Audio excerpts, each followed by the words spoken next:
Revolution, and welcome to my channel. So today, me and the MT are going up for my Mod 1.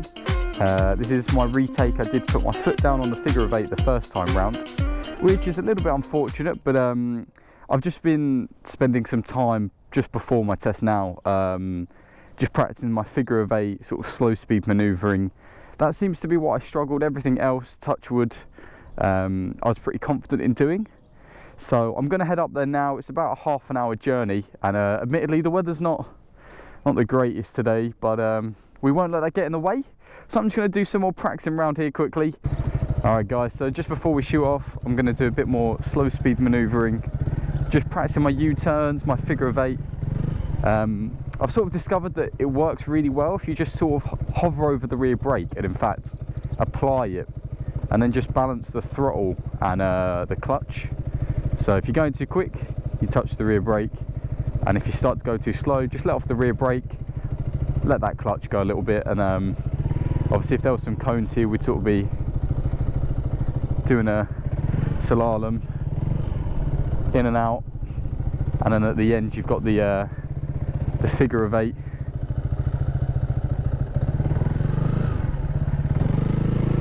I mean, I'd love to take you guys with me, but unfortunately I'd rather not have to worry about recording it, etc, etc. But don't worry guys, I'll pick up with you when we get to the test centre, and I'll let you know how we got on.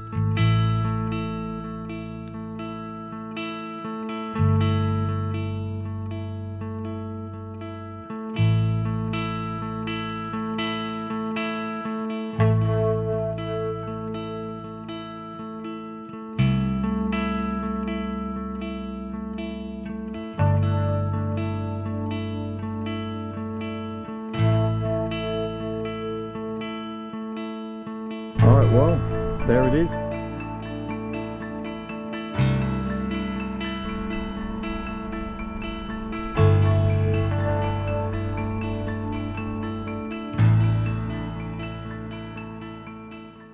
Alright, ladies and gents, Evo here, what's going on? So, here at the Mod 1 test centre, just went and done the course, and well, I passed. Mod 1 down. Second attempt on the MT. I got stuck on the figure of 8 last time, but I didn't put my foot down this time. So that was interesting, guys. I just left the test centre, you know, all super happy, and of course I've set my sat-nav up and I completely forgot to disable the motorway option on my sat-nav, because of course, being a learner, I can't go on motorways. I came up here using the A roads and the back lanes. My sat-nav, the woman, she started directing me to all these routes to get onto the motorway, and I was like, for God's sake. And to top it off, I was on my emergency bar of fuel. Fun times. But anyway, attempt number 2. I'm now trying to go home again, but this time with plenty of fuel and the correct sat-nav. So anyways, we're on 2 wheels. We've passed Mod 1 now, so we're almost there. We just need to pass Mod 2. And then it's mission accomplished. So for those of you who might be interested, mate, this sat-nav woman needs to be quiet. I'm trying to do a motovlog here.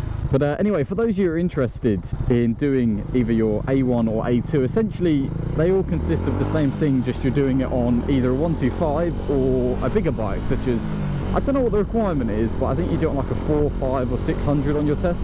3 sort of sections to the A1, A2 license. You've got your theory test, that's just your standard motorcycle theory, and then you've got your Mod 1, which is what I've just gone and completed today.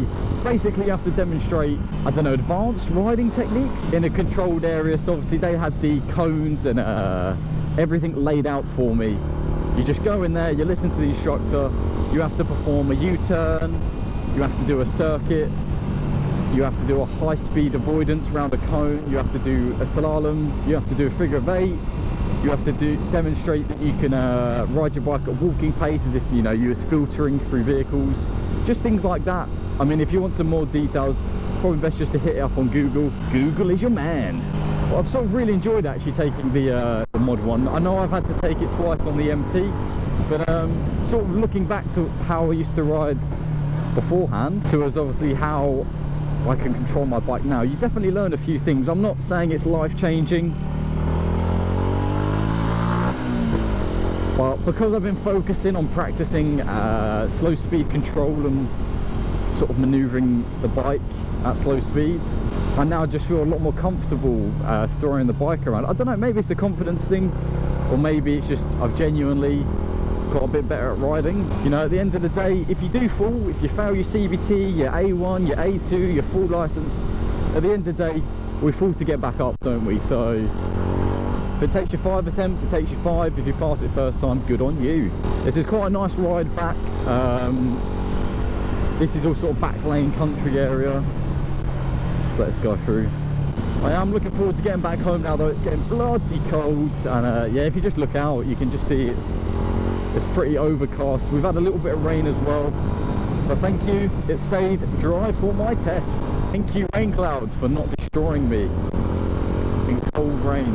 So if you guys got any queries on actually taking your tests, CVT, A1, etc, etc, feel free to drop a comment, guys. At the end of the day, we're a biker community. If I can't help you, I'm sure one of my fellow viewers, subscribers, will get back to you as well, because that's what we're all here to do. We're a community, we help each other, we have a laugh, it's all good.